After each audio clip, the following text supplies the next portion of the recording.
Screenshot ले ले उसका, गूगल पे डाल दे, पासवर्ड आ जाए। ठीक है, देखो तो निकालो कॉपी फटाफट। तो हम लोग क्या कर रहे थे लास्ट वाली क्लास में, सबको ध्यान होगा, डी ब्लॉक हम लोग कर रहे थे, है ना। तो डी ब्लॉक में हम लोगों ने पूरा उसका जो भी इंपॉर्टेंट प्रॉपर्टीज था, वो सारा इंपॉर्टेंट प्रॉपर्टीज हम लोगों ने कवर कर लिया था। अब हम लोगों को उसके आगे स्टार्ट करना है। आज जो मेन पोर्शन है वो है केमिकल रिएक्टिविटी वाला। तो मैं शेयर करता हूँ अभी फाइल, और केमिकल रिएक्टिविटी वाला पोर्शन जो है उसको हम पूरा डिस्कस करेंगे, क्या है क्या नहीं है।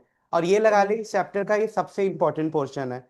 अगर 5 मार्क्स का एक क्वेश्चन पक्का आएगा डी ब्लॉक से, तो जिसमें 3 या 2 नंबर का एक न्यूमेरिकल वाला जो क्वेश्चन है वो जरूर आएगा।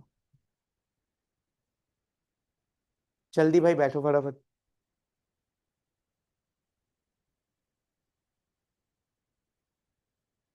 बैठ जा कहीं भी।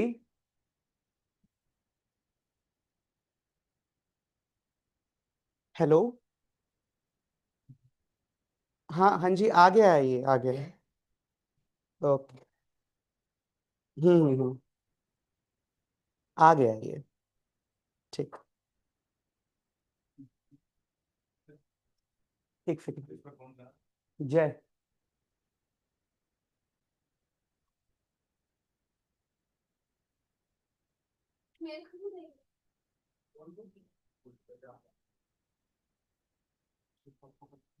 इधर की होगी फिर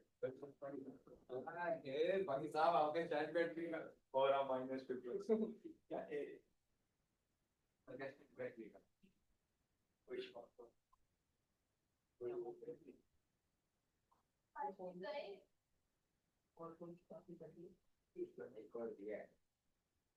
बेटा बस वो जो स्पीकर वो रखा हुआ है ना, वहां सब ठीक है।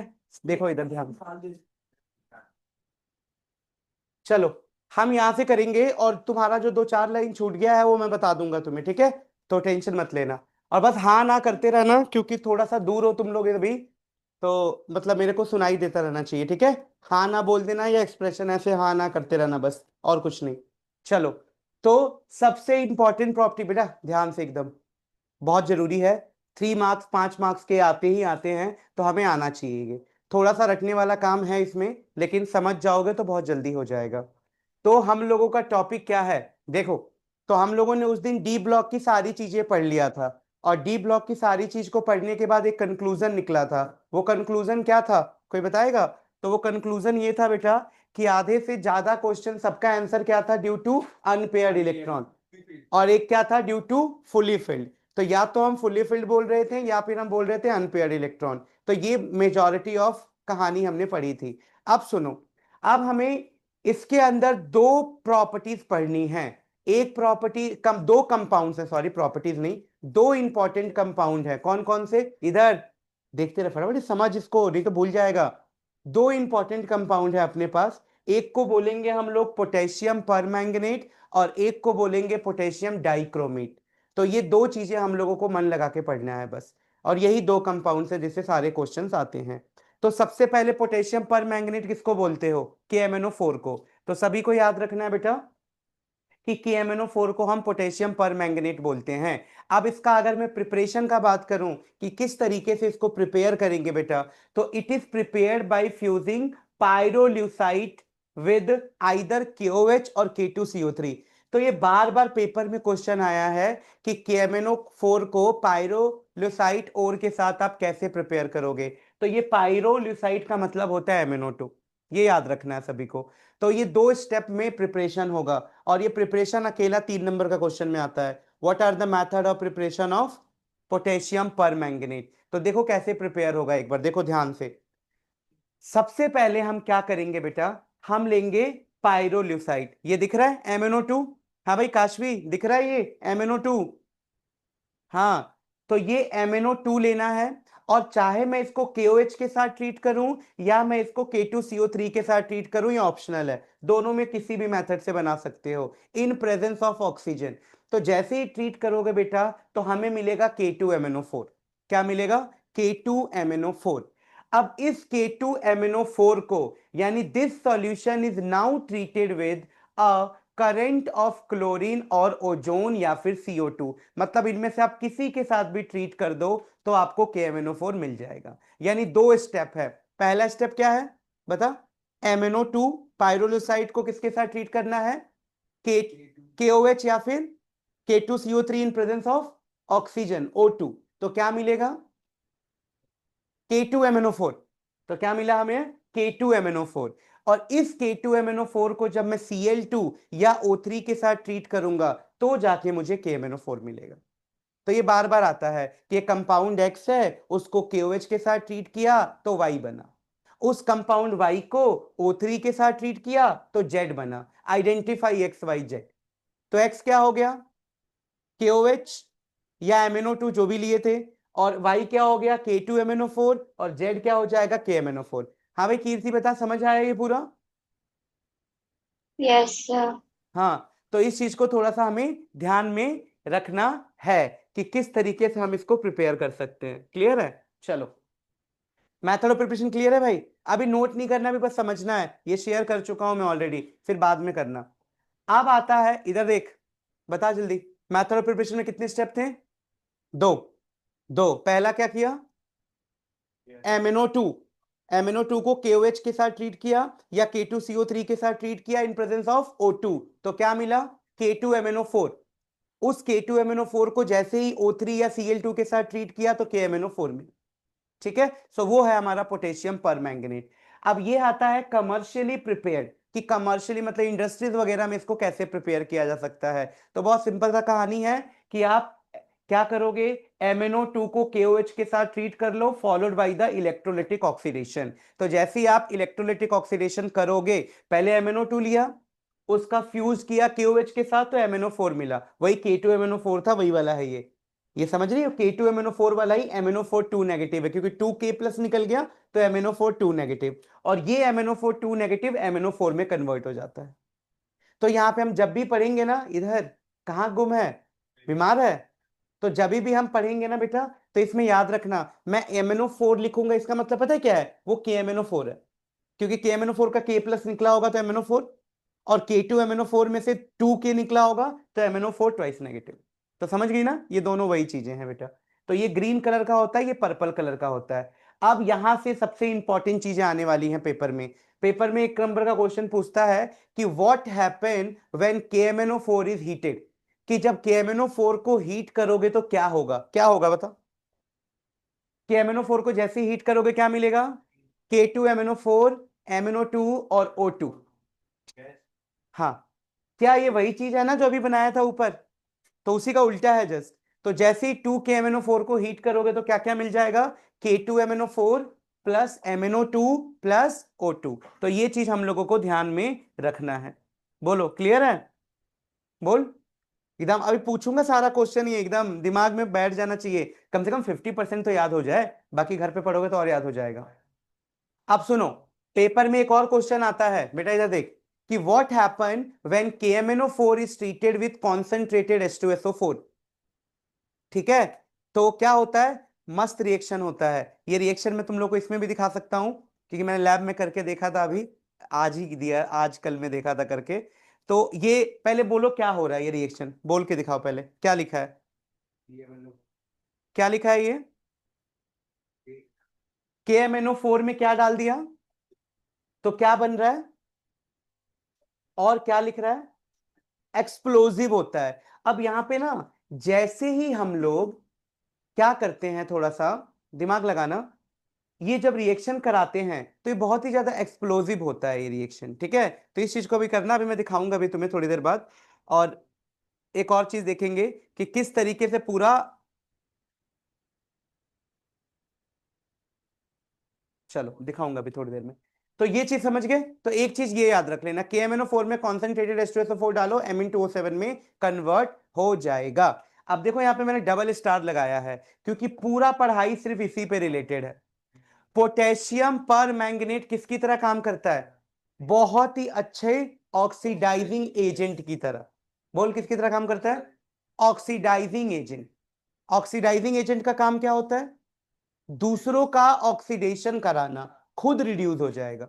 तो ये दूसरों का क्या कराएंगे, ऑक्सीडेशन। और पेपर में हर साल यही क्वेश्चन आता है, तभी मैं एक टेबल बना के लर्न करवा दूंगा सारा। ठीक है, तो जल्दी बोल। Potassium permanganate act as an a very good oxidising agent. कहां कहां, in alkaline medium, neutral medium और एसिडिक मीडियम, तीनों में। यानी चाहे मीडियम क्या हो, एसिडिक हो, चाहे मीडियम क्या हो, अल्कलाइन मतलब क्या होता है बेटा, बेसिक मीडियम, चाहे क्या हो, न्यूट्रल हो, तीनों जगह ये बहुत ही अच्छे ऑक्सीडाइजिंग एजेंट की तरह काम करते हैं, दूसरों को ऑक्सीडाइज करेंगे। अब सब याद करेंगे, देखते हैं कौन कितना जल्दी याद करता है। ये देखो एक टेबल है, ये टेबल हम लोगों को लर्न करना है। सुनो टेबल कैसे है, सुन। सबसे पहले KMnO4 है, KMnO4, तो पेपर में लिखा होगा बार बार MnO4 MnO4 MnO4। तो जब भी MnO4 का रिएक्शन होगा, हमेशा आंख बंद करके क्या लिख देना है, Mn+2। ये तो बनेगा ही बनेगा। देख मतलब पेपर में क्या लिखा होगा कि रिएक्शन कंप्लीट करना है, तो इधर लिखा होगा KMnO4 या MnO4, कुछ भी लिखा हो, तो तू सबसे पहला चीज क्या लिखेगा, Mn+2। MnO4 किस में कन्वर्ट होता है, Mn+2, और साथ साथ वाटर निकलेगा। और क्या करेगा, तो ये दूसरों को ऑक्सीडाइज करेगा। तो किसको किस में ऑक्सीडाइज करेगा, ये तुम्हें लर्न करना है, तो चलो लर्न करते हैं फटाफट। सबसे पहले H2S को किस में कन्वर्ट करेगा, सल्फर में, S में। SO2 को किस में कन्वर्ट करेगा, SO4 में। NO2 को किस में कन्वर्ट करेगा, NO3 में। Fe+2 को किस में कन्वर्ट करेगा, Fe+3 में।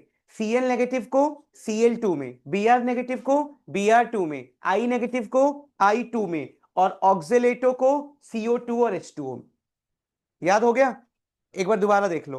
अब नीचे से देखते हैं, C2O4 को CO2 और H2O, I नेगेटिव, ये तो बहुत जल्दी याद हो जाएगा, I negative I2, Br negative Br2, Cl negative Cl2, Fe+2 Fe+3, NO2 negative NO3 negative, SO2 SO4, H2S sulphur. ये एकदम लर्न करना है। हाँ भाई याद हो गया तुम लोगों को, जल्दी बताओ। हाँ डन, ठीक है। चलो, तो इस तरीके से बेटा हम लोगों को लर्न करना। अभी देखना हर साल कितने सारे क्वेश्चन इसके ऊपर आए हुए हैं, हर साल। तो ये हमें बहुत अच्छे से आना चाहिए। हाँ भाई बोल जल्दी, क्लियर है, पक्का, गुड। अब आ जा, ये कौन से मीडियम में लिखा है मैंने बेटा, एसिडिक मीडियम। तो पेपर में ये मेंशन होगा कि KMnO4 का रिएक्शन किस में लिखो, एसिडिक में लिखो। तो एसिडिक में ये वाला काम करना है। अब मान ले पेपर में क्वेश्चन आ गया यही सब, लेकिन मीडियम बदल दिया, बोला बेसिक मीडियम या न्यूट्रल। बेसिक न्यूट्रल दोनों सेम है, तो बेसिक और न्यूट्रल में किस में कन्वर्ट होगा, जल्दी देख। KMnO4 किस में बदल जाएगा, MnO2 में। और वहां पे KMnO4 किस में बदल रहा था, Mn+2। यहां किस में बदलेगा, MnO2। अब इधर देख, Br नेगेटिव, इधर इधर, Br negative BrO3, I negative IO3 negative, H2O3 twice negative SO4, और Mn+2 MnO2। बस इतने ही है, समझ गया, बोल। Br negative BrO3, I negative IO3, H2O3 negative SO4, Mn+2 MnO2।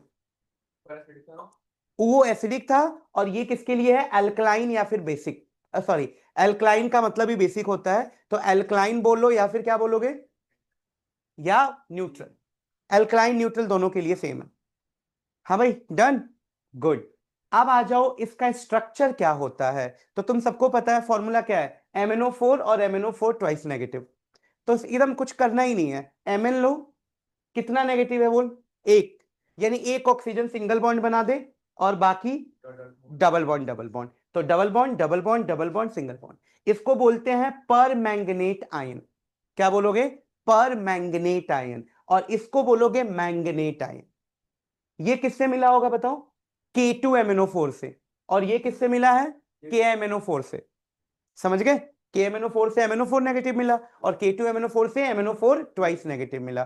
तो एक हो गया पर मैंगनेट आयन, और एक हो गया मैंगनेट आयन। बोल हाँ ना, डन, ठीक है। तो ये याद रखना है बेटा। अब देखो कहां कहां इसका यूज होता है। तो it is use for bleaching of wool, cotton, silk and decolourisation of oil. Oil को डीकलराइज करने के लिए या ब्लीच करने के लिए कपड़े वगैरह को हम इसका यूज करते हैं।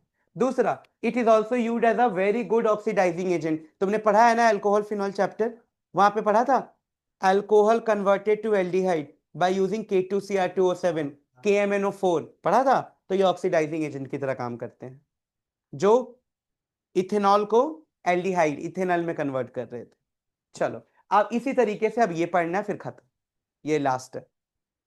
तो हमने पहला कौन सा पढ़ा, KMnO4। अब मुझे बताओ KMnO4 के अंदर क्या क्या इंपॉर्टेंट चीजें हमने पढ़ी। सबसे पहले मैं बताता हूं, फिर तुम बताना। मेथड ऑफ प्रिपरेशन, तो मेथड ऑफ प्रिपरेशन में हमने पढ़ा था 2 स्टेप। पहला स्टेप क्या था, पाइरोलिसाइट ओर लिया MnO2, उसको किसके साथ ट्रीट किया, KOH या फिर या K2CO3, दोनों से क्या मिला, K2MnO4। फिर उस K2MnO4 को किसके साथ ट्रीट किया, Cl2 या O3, तो क्या मिल गया, KMnO4 बन गया। कमर्शियली कैसे बना सकते हैं कि हम MnO2 को KOH के साथ करके MnO4 नेगेटिव बना लें, और MnO4 नेगेटिव ट्वाइस नेगेटिव और MnO4 नेगेटिव आपस में इंटर कन्वर्टेबल है, पर्पल और ग्रीन कलर। ठीक है, उसके बाद हमने सीधा क्या पढ़ लिया था कि क्या होता है जब हम KMnO4 को हीट करते हैं। तो KMnO4 को जब हीट किया था तो क्या मिला, MnO2 मिला, और क्या मिला, K2MnO4। एक तो K2MnO4 मिला, एक MnO2 मिला, और एक O2 गैस मिला, ऑक्सीजन जो तू बोल रही थी, ऑक्सीजन गैस। हाँ इधर O2 गैस है, हाँ तो O2 गैस है, तो एक O2 गैस मिला। समझ आ गया। उसके बाद हमने पढ़ा कि जब KMnO4 को कॉन्सेंट्रेटेड H2SO4 के साथ ट्रीट करते हैं तो Mn2O7 बनता है, एक्सप्लोजिव। पढ़ लिया। उसके बाद हम सीधा आ गए थे ऑक्सीडाइजिंग नेचर। तो पढ़ा कि KMnO4 जो होता है वो बहुत ही अच्छे ऑक्सीडाइजिंग नेचर की तरह काम करता है, और क्या करेगा, वो सबको ऑक्सीडाइज कर देगा। तो उसमें हमने पढ़ा बहुत अच्छी अच्छी चीजें कि किसको किस में ऑक्सीडाइज कर रहा है, किसको किस में ऑक्सीडाइज कर रहा है, तो ये चीज हमने पढ़ ली बस। और लास्ट में अभी आ गया, हाँ भाई बता इधर, क्या नाम है, कीर्ति और काशवी दोनों बताओ, क्लियर है। Yes sir. ठीक है, ये क्या बोल रही है, ऐसे कर, हाँ पूरा अंगूठा ऊपर किया नहीं, बस ऐसे कर रही है, ऐसे कर, हाँ ठीक है। चल बेटा, अब आगे आ जाओ, पोटेशियम डाइक्रोमेट, कि पोटेशियम डाइक्रोमेट का प्रिपरेशन कैसे है कैसे नहीं। तो ये थोड़ा सा प्रिपरेशन इसका बड़ा है, लेकिन कोई बात नहीं, समझ जाओगे, बाकी सब चीजें सेम है, बस प्रिपरेशन देख ले। तो कैसे बनाते हैं बता, कौन सा और लिया, पर the chromite ore is fused with sodium carbonate in presence of air. वहां पे कौन सा ले रहे थे, पाइरोलिसाइट ओर, यहां पे कौन सा लिया है, क्रोमाइट ओर। तो ये रहा chromite ore, FeOCr2O3, this is called chromite ore. और इसको किसके साथ ट्रीट कर रहे हो, सोडियम कार्बोनेट के साथ इन प्रेजेंस ऑफ ऑक्सीजन। वहां भी पोटेशियम कार्बोनेट था, कोई ज्यादा फर्क है नहीं। तो क्या बन गया जल्दी बोल, येलो कलर का सॉल्यूशन Na2CrO4। ठीक है, अब सुन, ये जो येलो कलर का सॉल्यूशन है इसको हम डालते हैं H2SO4 के साथ।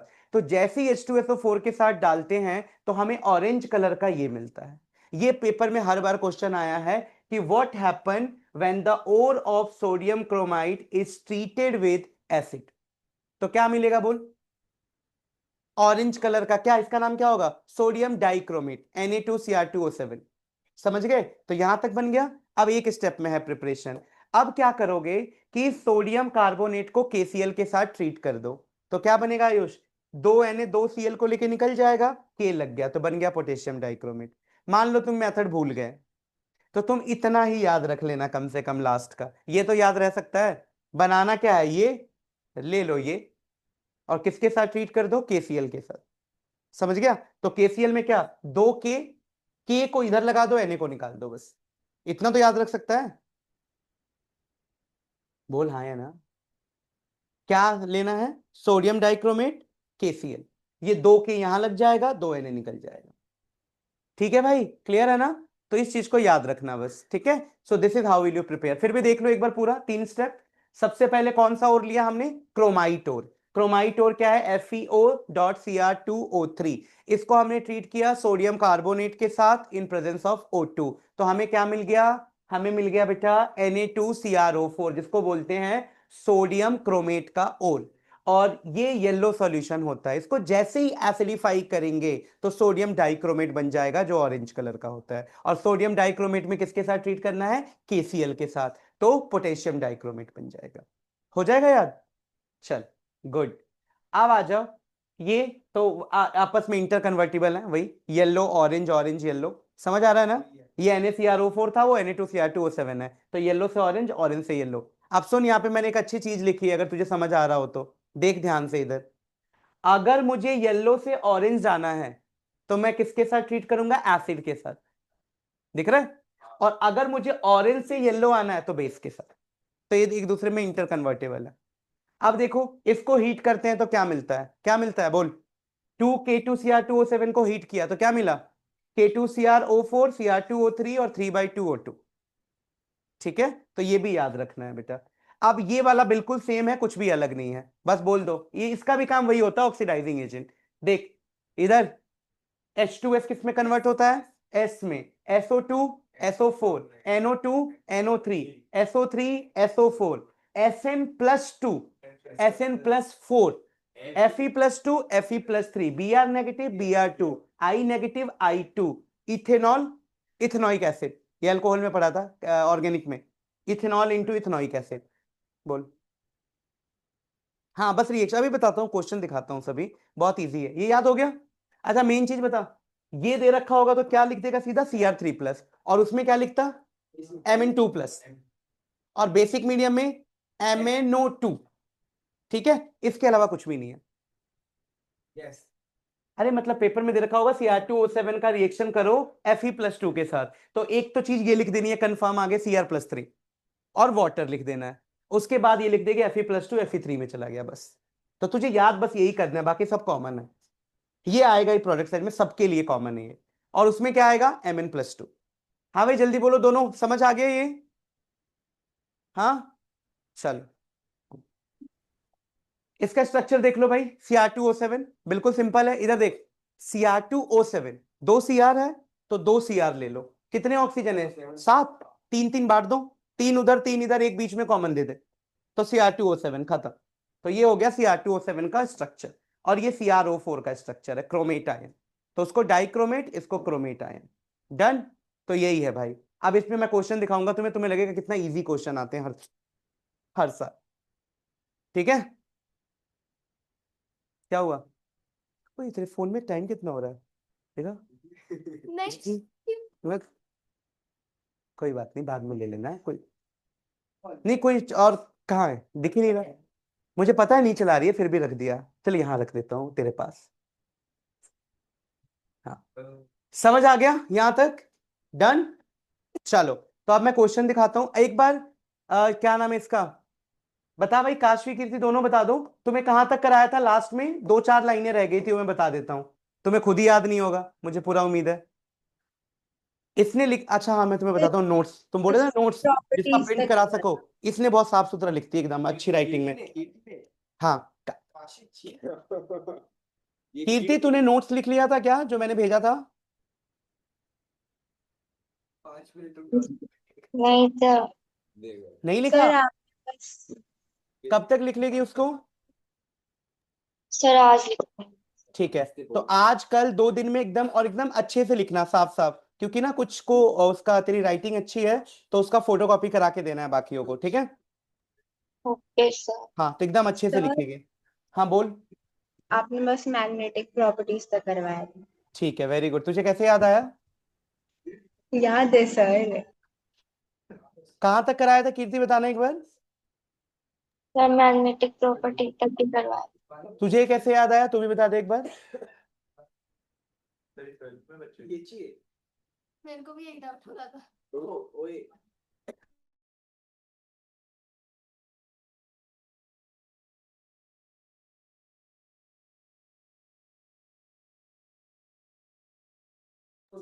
बेटा क्लियर है?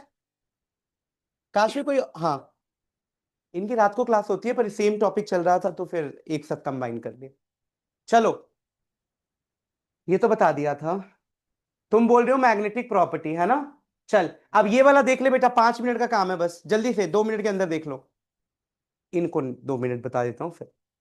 करा दिया तो दिया बताएगी सब आगे का आंसर। चलो सबसे पहले था बेटा इंटरस्टिशियल कंपाउंड, तो जब भी पेपर में क्वेश्चन आएगा कि D block element interstitial compound बनाते हैं तो क्या बोलोगे? बनाते हैं। किसी को भी याद है क्या था इंटरस्टिशियल कंपाउंड? याद आ रहा है कुछ कुछ?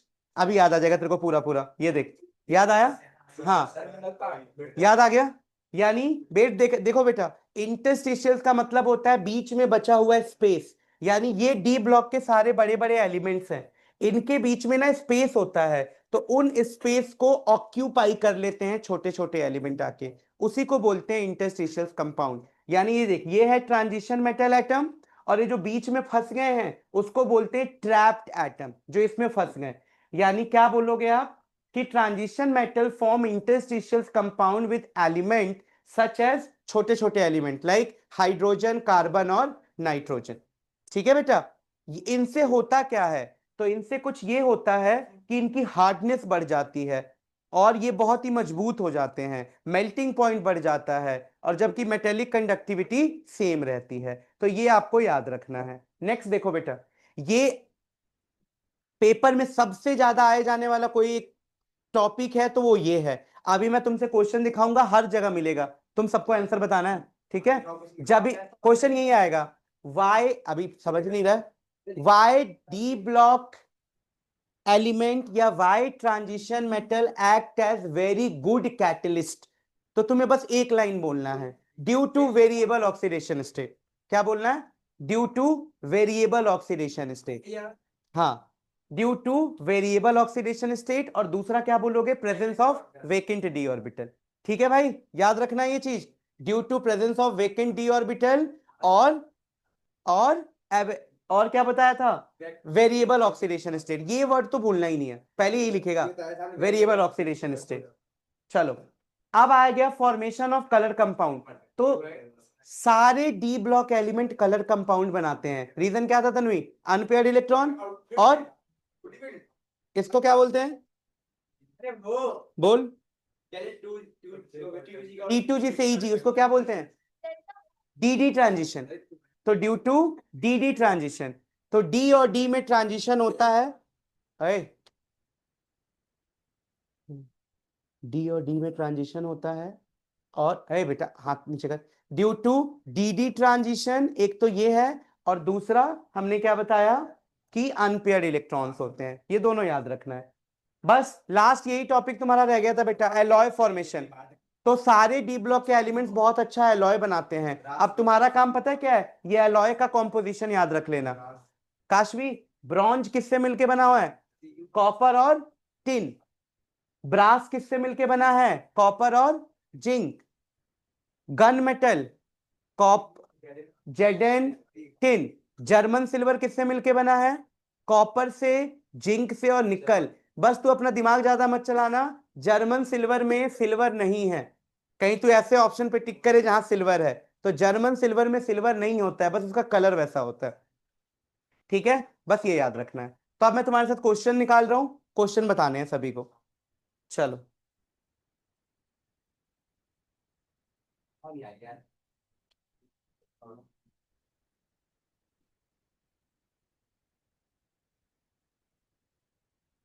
क्या नाम है बोल? चप्पल टूट गया? अभी अभी निकाल देंगे उसको, कोई बात नहीं। भाई इसको मत हिला, अभी अभी अभी थोड़ी जा रही है, जब जाएगी तब निकाल देंगे।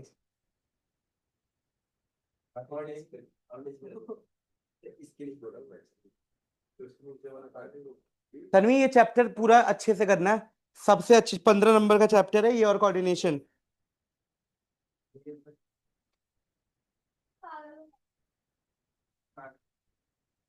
बेटा तू बनने का ट्राई मत कर, ये तो लोग बनाएंगे। क्वेश्चंस निकाल रहा हूं मैं, ठीक है, ध्यान से देखना। जब तक आराम कर लो 2 मिनट, जब तक मैं फाइल भेज रहा हूँ।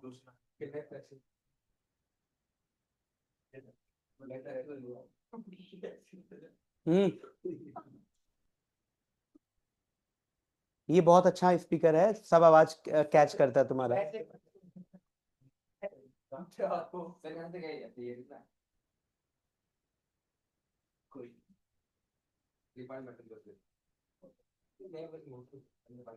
दे।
हाँ बेटा जल्दी बताओ, विजिबल है इधर काशवी कीर्ति दोनों?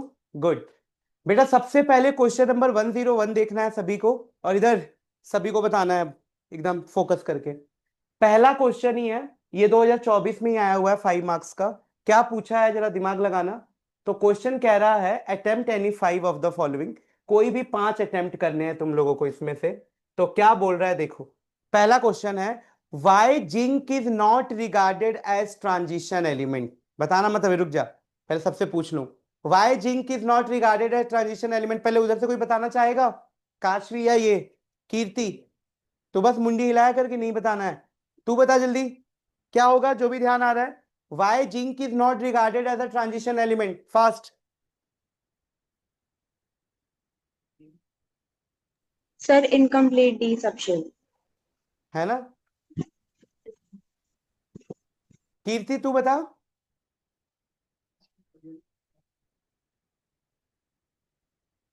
नहीं ध्यान आ रहा तो बोल दे नहीं ध्यान आ रहा है, कोई बात नहीं, जल्दी। नहीं ध्यान आ रहा है, गुड। हाँ भाई इधर तीनों देख, अगर तेरे को आंसर देना ही था काशवी तो थोड़ा बहुत गलत बोलती, एकदम पूरा ही उल्टा गलत बोल दिया। ये चैप्टर के पहले दिन से मैं बोल रहा हूं कि जिंक कैडमियम और मरकरी फुल्ली फिल्ड होते हैं, तो उनके पास अनपेयर्ड इलेक्ट्रॉन कहां से आ गए। अब सुन ध्यान से, why zinc is not, Tanvi बोल। हाँ हाँ, क्योंकि इसके पास फुल्ली फिल्ड इलेक्ट्रॉनिक कॉन्फ़िगरेशन होते हैं and there is no unpaired electron. तो पहला टॉपिक ही हमने पहले पेज पे यही पढ़ा था ना कि ट्रांजिशन एलिमेंट किसको बोलते हैं। ट्रांजिशन एलिमेंट उसको बोलते हैं जिसके पास अनपेयर्ड इलेक्ट्रॉन हो। तो zinc not regarded as transition element because they have fully filled electronic configuration, there is no unpaired electron. Clear है अब? हाँ भाई बोल काशवी जल्दी। गुड। अगला देखो बेटा, व्हाट इज लैंथेनाइड कॉन्ट्रैक्शन, ये पढ़ेंगे एफ ब्लॉक में, रुक जाओ। अब अगला बताओ मुझे, आयनाइजेशन एंथैल्पी जिंक की क्या ज्यादा होती है? बिल्कुल, आयनाइजेशन एंथैल्पी वाले टॉपिक में बस 2 ही लाइन लिखी हुई है नोट्स में पढ़ना, कि the ionisation enthalpy of zinc और सीडी और एचजी, ये तीनों का ज्यादा होता है क्योंकि फुल्ली फिल्ड है। ये तो हम बचपन से पढ़ते आ रहे हैं ना, जो फुल्ली फिल्ड और हाफ फिल्ड होते हैं, स्टेबल होते हैं, उनका आयनाइजेशन एंथैल्पी ज्यादा होता है। चलो अब मुझे बताओ, ये आयुष बताएगा, why transition element act as a good catalyst.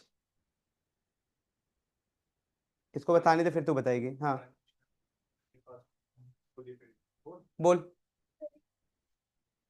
ये अभी बोला था थोड़ी देर पहले। देख मैंने ये बेशक बोला है कि इसमें हर जगह बोलना है फुल्ली फिल्ड और एब्सोल्युटली, कहां बोलना है ये तो तुम्हें पता होना चाहिए। ये पूछा है why transition element act as a good catalyst, एक ही लाइन बोलना है, due to variable oxidation state या ड्यू टू अनपेयर्ड इलेक्ट्रॉन। समझ आ गया, यही बोलना है। जी फुल्ली फिल्ड बोला था आपने भाई साहब। चलो अब प्रिंस तू बता, compound of transition metal generally coloured, why? Colourful compound क्यों बनाते हैं? कलरफुल कंपाउंड क्यों बनाते हैं? ये तो बिल्कुल सही है, अनपेयर्ड इलेक्ट्रॉन, ये तो बोलना ही है। उसके साथ साथ डी डी ट्रांजिशन, समझ रहे हो? अरे तो इसके बहुत आसान क्वेश्चंस होते हैं, इसके बहुत आसान क्वेश्चंस होते हैं, एक एक नंबर में लिखना ही तो है बस, मतलब ना एक पॉइंट में लिखना होता है बस, एक पॉइंट पर 5 नंबर मिल गए, समझ गए? तो क्या बोलोगे सीधा, D D transition unpaired electron. देख इधर आयुष, नेक्स्ट। आप मुझे ये बताओ, कौन बताएगा, थोड़ा दिमाग लगाना पड़ेगा, कि MnO4 और K2MnO4 में कौन पैरामैग्नेटिक है? ऐसे एक वर्ड बोलना है तो क्यों बोलना है, ये तो सोच के तो बोल। अच्छा पैरा का मतलब क्या है, कि अनपेयर्ड इलेक्ट्रॉन होना चाहिए। हाँ भाई सभी, अनपेयर्ड इलेक्ट्रॉन होना चाहिए ना पैरा का मतलब। अब सुन इधर, ये है KMnO4, बेटा KMnO4 में, चल तू बता पहले फिर मैं बताता हूं, कौन होगा पैरामैग्नेटिक ये बता। KMnO4 होगा पैरामैग्नेटिक, क्यों होगा तू बता। ए सुनो,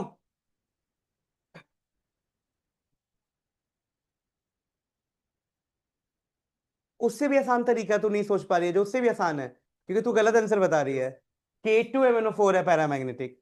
क्यों है अब सुन मेरी बात, कुछ नहीं करना है, ऑक्सीडेशन स्टेट निकाल। तो Mn कितना आएगा यहाँ पे, जल्दी बोल। ये तो आता है तेरे को निकालना। K को x ले लोगे, सॉरी Mn को x ले लिया, जिसका निकालना होता है उसको x लेते हैं, और K का 1 होता है, और O का कितना होता है बेटा, -8 इज इक्वल टू 0। तो x कितना आया 7। Mn +7 में कितना होता है, कौन बताएगा।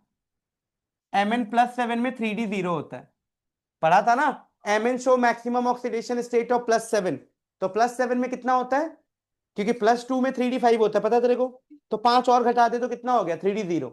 तो इसके पास तो एक भी अनपेयर्ड इलेक्ट्रॉन नहीं है, जबकि यहां पे तब तू निकालेगी तो ये कितना आएगा 2 + x - 8, तो x इज इक्वल टू 6।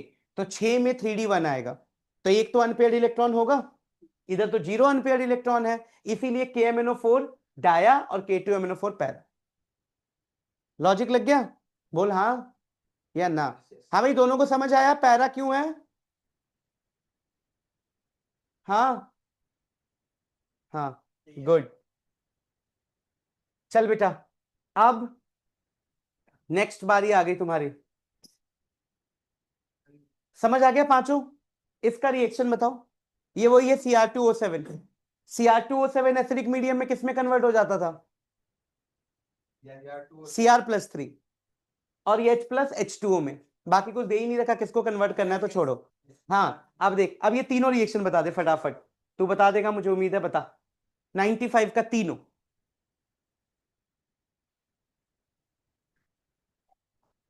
बोलो तीनों।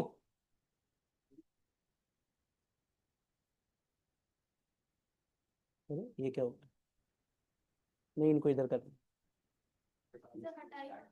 नहीं बेटा बताओ जल्दी। सबसे पहले MnO4 किसमें कन्वर्ट होता था, बोल। ये प्रंजल बता, MnO4 किसमें कन्वर्ट होता था। पहले ये देख, एसिडिक मीडियम बेसिक न्यूट्रल क्या है, ये कैसे पता लगेगा, एसिडिक है। तो MnO4 किसमें, गुड, ऐसे बोल, ऐसे बोल। रुक रुक रुक रुक रुक रुक जा रुक जा। सबसे पहले लिखेगा Mn+2, और क्या लिख देगा, वाटर। ये तो लिखना ही लिखना है, ये दो चीज लिखना है। C2O4 किसमें कन्वर्ट हुआ, CO2 + H2O, तो H2O तो लिख ही रखा है, यही बोला था ना। गुड, अगला बता। KMnO4 को हीट किया तो क्या मिला था, अपने मन से 2 लगा ले यहाँ, 2 KMnO4, तो क्या मिल रहा था, K2MnO4 + MnO2 + कौन सा गैस, O2। देख कितना सिंपल सिंपल क्वेश्चन है, ये बता। हाँ 2Cr+3 H2O तो बनेगा ही, प्लस में S, खत्म। यही करना है हर बार, समझ गए। तो इतना कर लो, मतलब बहुत आसान चीज है ये, बार बार यही आता है इसमें, और कुछ आता ही नहीं है। बोलो, क्लियर है, गुड। तो इस तरीके से तो समझ आ रहा है ना कितना इजी है, तो यही डिस्कस करना है बेटा। अब आगे बढ़ो, क्वेश्चन नंबर 102। अब देखते हैं कौन क्या बताता है, इधर देख इधर। ये F ब्लॉक है, इसको छोड़ दो, अभी नहीं किया पहला। दूसरा बताओ बेटा, E0 वैल्यू Mn+2 से Mn का नेगेटिव है, ये क्या बता रहा है। तो हमने कल पढ़ा था कि अगर रिडक्शन पोटेंशियल पॉजिटिव होता है तो रिडक्शन आसानी से होगा, इसका मतलब ऑक्सीडाइजिंग एजेंट अच्छा है। तो अब रिडक्शन पोटेंशियल नेगेटिव है, मतलब उसका रिडक्शन आसानी से नहीं होगा, समझ गई बात। और डी ब्लॉक में इधर चैन खोल रहा है बंद कर रहा है बार बार, देख इधर। जब भी डी ब्लॉक में कोई भी क्वेश्चन आएगा, सबसे अच्छा तरीका होता है उसका इलेक्ट्रॉनिक कॉन्फ़िगरेशन लिख के देख लो, तुरंत आंसर पता लग जाएगा। सबका एक्सप्लेनेशन वैसे ही देना। जैसे मान ले तन्वी तेरे पास आया Mn+2 से Mn, तो Mn+2 में कितना होता है कोई बताएगा, Mn+2 में कितना होता है 3d5। तो क्या ये 3d5 अपने स्टेबल को छोड़ के किसी और में जाएगा, नहीं। पहला पढ़ा था D0 D5 D10, ये तीनों स्टेबल होते हैं, तो ये कभी नहीं चाहेंगे बेटा कि मैं D5 को कहीं और छोड़ के जाऊं, इसीलिए इसकी वैल्यू क्या होती है, नेगेटिव। अगर उसको जाना होता तो पॉजिटिव वैल्यू होती। समझ गए? तो क्या लिखोगे answer? Because Mn in +2 having 3d 5 electronic configuration which is half filled and they are very stable, इसीलिए वो कन्वर्ट नहीं होता है। समझ आया तेरे को? देखिए इसलिए मैंने यहां रखा था इसको। देखिए इधर अगला, ये दिमाग लगाओगे बता दोगे, ये भी लिखा हुआ है कॉपी में।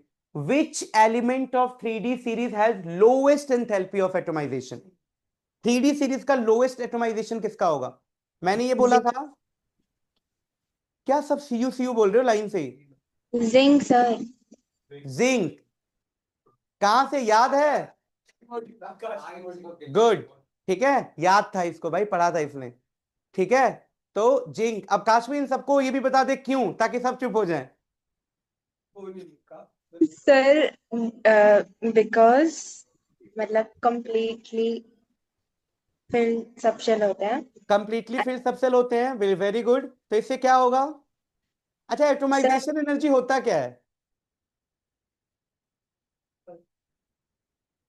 देख, ये चीज तेरे को बताई थी कीर्ति और ये दोनों, तुम सब भी सुनो।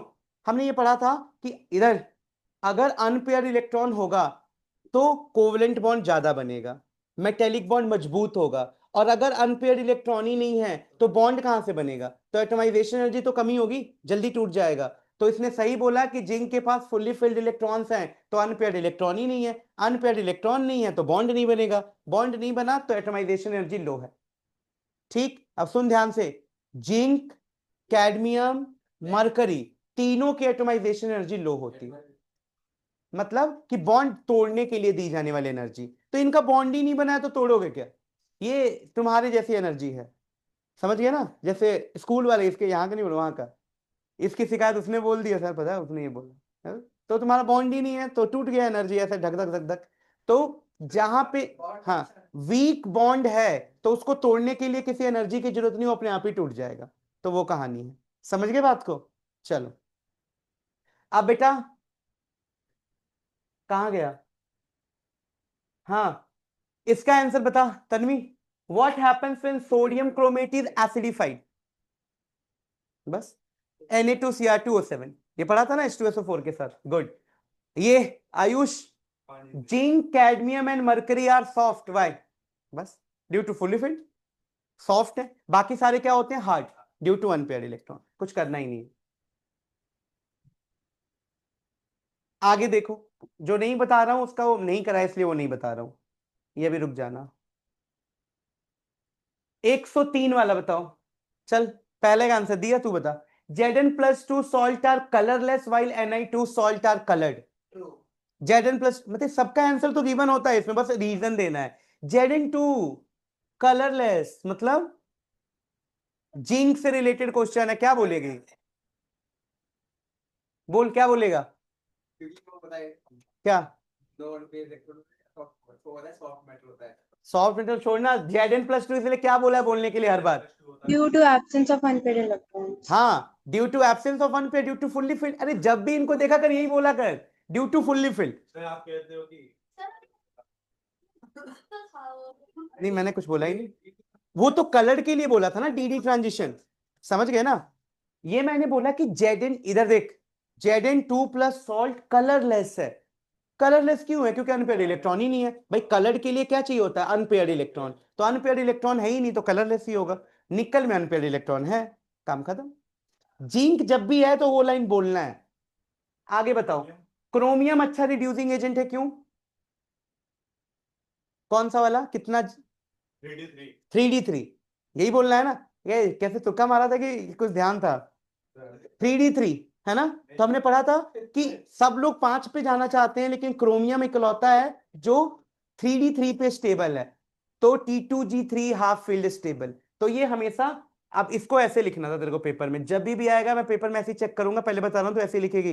कुछ भी है उसका इलेक्ट्रॉनिक कॉन्फ़िगरेशन लिख, उसके बाद आंसर दे। तू भी समझ जाएगी, मैं भी समझ जाऊंगा, सब समझ जाएंगे। बस इलेक्ट्रॉनिक कॉन्फ़िगरेशन लिखना है, रामायण नहीं लिखनी वहां पे जाके पूरी। देख ऐसे, जैसे तू ऐसे लिखती, क्रोमियम जो होता है +2 में वो 3d4 होता है। अब ये तुरंत चाहता है कि मैं क्रोमियम +3 में चला जाऊं तो मैं 3d3 हो जाऊंगा और स्टेबल हो जाऊंगा। इसके प्रोसेस के लिए इसको बोलते हैं ऑक्सीडेशन, मतलब रिड्यूसिंग एजेंट। तो ये अच्छा रिड्यूसिंग एजेंट है। समझ आया? तो जब भी कोई क्वेश्चन आएगा बेटा आप ये लिखोगे। चलो फिर से दिया, बता। Transition metal and there compound show catalytic activity. बस ठीक है। अब इसका रिएक्शन बताना है, कौन बताएगा? तुम दोनों बताओ, ये तो इसने बताया था अभी, तुम दोनों बताओ। Right the ionic equation of MnO4 को आई नेगेटिव के साथ करना है, क्या करेगा? सिंपल है, बोल क्या होगा? सबसे पहले मेन चीज बता जो बनता ही बनता है। MnO4 किस में कन्वर्ट होता है? Mn+2, और एक वाटर भी बनेगा। और बता अब आई नेगेटिव किस में कन्वर्ट होगा? बस हो गया, खत्म। हर जगह गैस निकालेगा नहीं निकलेगी गैस इसमें, I2 और H2O। चल अब ये बताएगी कीर्ति, तू बता बेटा जल्दी बता मेरे को। Fe+3 क्या लिखूं? बोल क्या लिखूं? रुक। Fe2 पॉजिटिव Fe3 पॉजिटिव में कन्वर्ट हो जाए। और बाकी सब कुछ सेम रहेगा? यस। गुड। तो Fe+2 Fe+3 में कन्वर्ट हो जाएगा और बाकी सब कुछ सेम रहेगा, ठीक है, ये याद रखना है। गुड, बस 5 minute.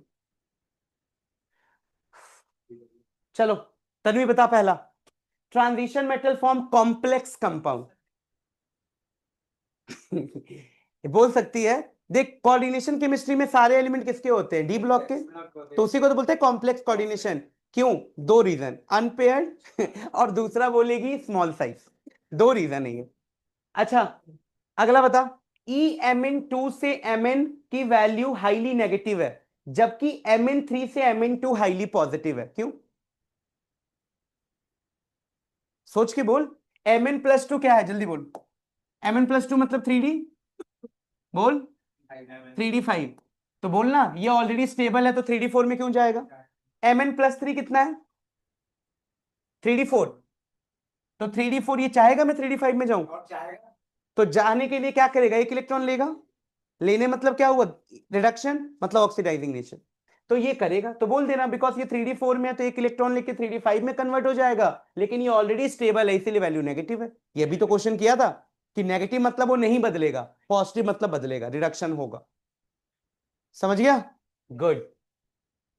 Copper plus ion is unstable क्योंकि कॉपर +2 आयन एक्वस में ज्यादा सोल्यूबल होता है, क्योंकि जो 3 एनर्जी नहीं बताई थी, हाइड्रेशन, सब्लिमेशन और आयोनाइजेशन, तो तीनों एनर्जी का जो सम होता है वो कॉपर +2 के लिए ज्यादा होता है कंपेयर टू कॉपर +1, इसीलिए कॉपर +1 अनस्टेबल होता है एक्वस सॉल्यूशन में। अब ये 2 नंबर में क्या लिखते हैं, इधर देखो 2 नंबर में क्या लिखते हैं? Write the equation involve in preparation of KMnO4 from pyrolusite ore. लिख दोगे पूरा? पूरा लिख दोगे? और लिख दोगे पूरा? गुड। तो देखो बेटा हर साल कितना इजी क्वेश्चन आ रहा है इस चैप्टर से, समझ गई ना तू मेन मोटिव? चल अब तू एक दो बता दे फिर खत्म, ये लास्ट क्वेश्चन है, सब एक एक बता देंगे जितने भी हैं तो हो जाएगा। पहले तू बता। इतना अच्छा चीज चल रहा है जिसे आज आज ही किया और आज ही खत्म, ये ऐसा टॉपिक है जिसको दोबारा पढ़ने की भी जरूरत नहीं है, बस दिमाग में बिठा लो कन्वर्ट कहाँ करना है। चल बता इसी बात पे। Cr2O7 I नेगेटिव H+, कहाँ बदलेगा? समझ गई? दिया? Mn+2 बोल बोल बोल। Mn+2 SO4 ट्वाइस नेगेटिव और H2, ठीक है। हाँ भाई जय बता। Why transition element in their compound known to act as a catalyst, catalyst की तरह क्यों काम करते हैं? बोल। ये फिर भी नहीं बता पा रहा है, देख रहे हो? Why transition element act as a good catalyst, तू बता भाई। Good catalyst transition element due to, तू ना हर बार गलत बोल रहा है सेंसर को। अब एक मिनट शांत शांत, नहीं नहीं कोई नहीं बताएगा, एक मिनट बेटा बता। काशवी पहले तू बता, why d block element act is a good catalyst. चल कीर्ति तू बता दे। Sir variable oxidation state. Good. तो due to variable oxidation state, अरे इसी बात को भूल जा रहे हो। काश में याद रख बेटा इसको, due to variable oxidation state. ठीक है, गुड। चलो आ गया समझना। तो बस यही करना है भाई इस चैप्टर में, तो अच्छे से कर लेना इसको प्लीज, और कुछ भी नहीं है। तो अब मैंने देखो नोट्स ऑलरेडी शेयर कर दिया है, ये वाला पीडीएफ भी शेयर कर देता हूँ क्वेश्चन प्रैक्टिस के लिए, और उसके बाद तुम खुद पढ़ के आराम से, जब तक इस नोट्स को लिखोगे नहीं और लिख के एकदम अच्छे से दिमाग में नहीं बिठा लेते, अभी जिसको नहीं लिखना है, लिखने में ज्यादा बोझ आ रहा है, उसको प्रिंट दूंगा अभी, वो लिख के देगी बहुत अच्छी राइटिंग में, फिर उसका फोटो कॉपी करा लेना। ठीक है, और तू कभी भी लिख लेना जब मन करे तेरा, कोई दिक्कत नहीं है, लेकिन पढ़ना है।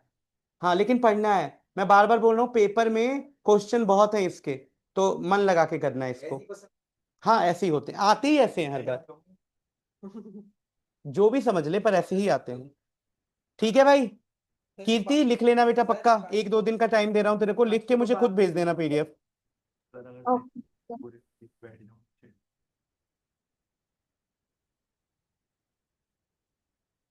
अब बता होंगे कि नहीं। चल ठीक है फिर, है ना, बाय एवरीवन।